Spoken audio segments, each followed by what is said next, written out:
sa opäť teším, že máme spustené naše vianočné trhy. Keď vidím plné námestie, keď vidím, že mesto žije. Výzdobu sme zase obohatili o nejaké krásne prvky a myslím, že to je to prvotné lákadlo, ktoré navodí tú pravú vianočnú atmosféru.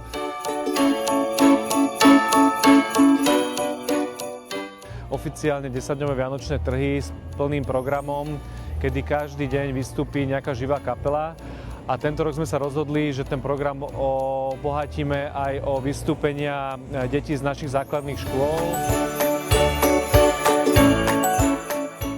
a z našich súborov, ktoré pôsobia v meste Senec.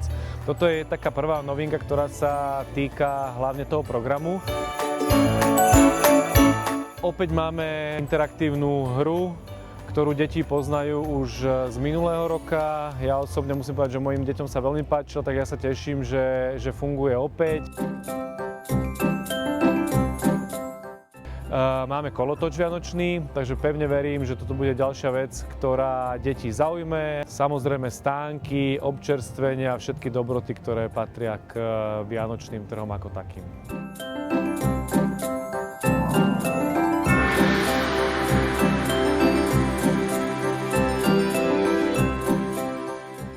Nesmie chýbať klzisko, ktoré je už tradičnou súčasťou vianočných trhov.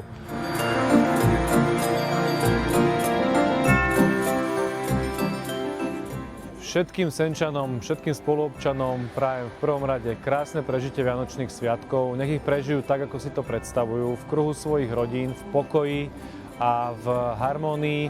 No a do budúceho roka, do nového roka, samozrejme, hlavne veľa zdravia.